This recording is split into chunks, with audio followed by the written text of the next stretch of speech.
தமிழ்நாடு முதலமைச்சரின் சீரிய திட்டமான காலை உணவு திட்டத்தில் எண்ணற்ற மாணவ மாணவிகள் பயன்பெற்று வரும் நிலையில் இத்திட்டம் வெளிநாட்டு தலைவர்களின் கவனத்தையும் ஈர்த்திருக்கிறது என்றால் அது மிகையல்ல.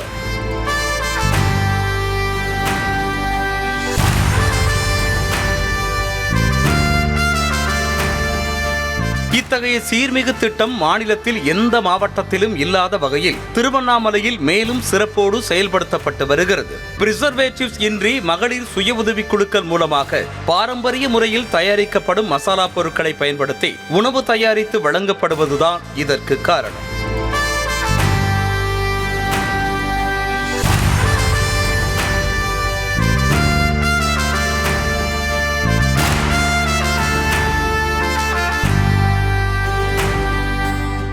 ஒரே கல்லில் இரண்டு மாங்காய் என்பதைப் போல ஒரு பக்கம் மாணாக்கர்களின் ஆரோக்கியத்தில் அக்கறை, மற்றொரு பக்கம் மகளிர் சுய உதவிக் குழுக்களின் வாழ்வாதாரத்தை மேம்படுத்தும் முயற்சியாக மாநில ஊரக வாழ்வாதார இயக்கம் சார்பில் மாவட்டத்தின் அனைத்து வட்டாரங்களிலும் உள்ள மகளிர் சுய உதவிக் குழுக்களை ஈடுபடுத்தி மசாலா பொருட்கள் தயாரித்து வழங்கப்படுகிறது.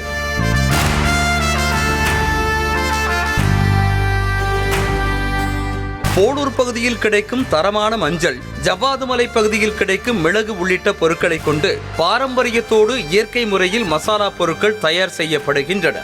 இந்த நிலையில் நிறைந்தது மனம் என்ற நிகழ்ச்சியின் கீழ் துரிஞ்சாபுரம் ஊராட்சி ஒன்றியம் வட ஆண்டாப்பட்டு ஊராட்சியில் காவேரி மகளிர் சுய உதவி குழுக்கள் மூலமாக பாரம்பரிய முறையில் மசாலா பொருட்களை தயாரிக்கும் பணியை மாவட்ட ஆட்சியர் பாஸ்கர பாண்டியன் நேரில் ஆய்வு செய்தார்.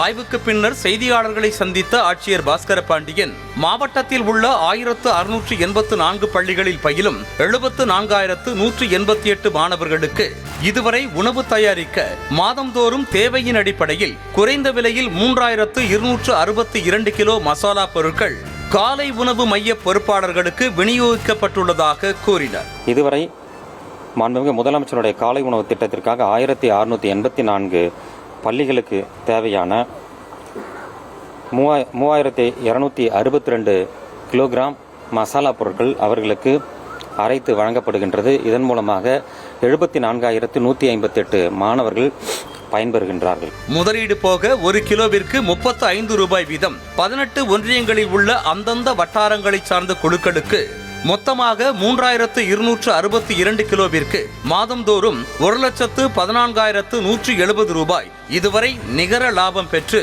ஒவ்வொரு குடும்பத்திற்கும் மாதம் ரூபாய் 10,000 வருமானம் கிடைக்க பெற்றிருப்பதாக கூறுகின்றனர் மகளிர் சுய உதவி குழுவினர். ரொம்ப லாபகரமாக பார்க்குறோம்.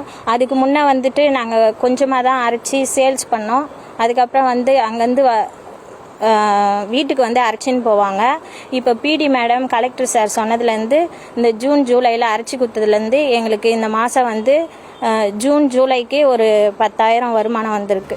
இதனை முன்மாதிரியாக கொண்டு மதிய உணவு திட்டத்திற்கும் இத்திட்டத்தை விரிவுபடுத்தி செயல்படுத்த நடவடிக்கை எடுக்கப்பட்டு வருவதாக கூறிய ஆட்சியர், இதன் மூலம் மகளிர் சுய உதவி குழுக்களின் வாழ்வாதாரம் மேம்படுவதோடு மதிய உணவு உண்ணும் மாணவர்களுக்கு வழங்கும் உணவின் தரத்தை மேலும் உயர்த்தி வழங்க முடியும் என்றார். இத்திட்டம் தொடர்ந்து விரிவுபடுத்தப்படுவதன் மூலமாக மேலும் அவர்களுக்கு பொருளாதார ரீதியாக மேம்பாடு அடைவார்கள். அது மட்டுமின்றி பயன்படுத்தப்படுகின்ற அந்த ரா மெட்டீரியல்ஸ்க்கான விலையை குறைப்பதன் மூலமாக அவர்களுக்கு இன்னும் அதிக லாபம் கிடைக்கக்கூடும்.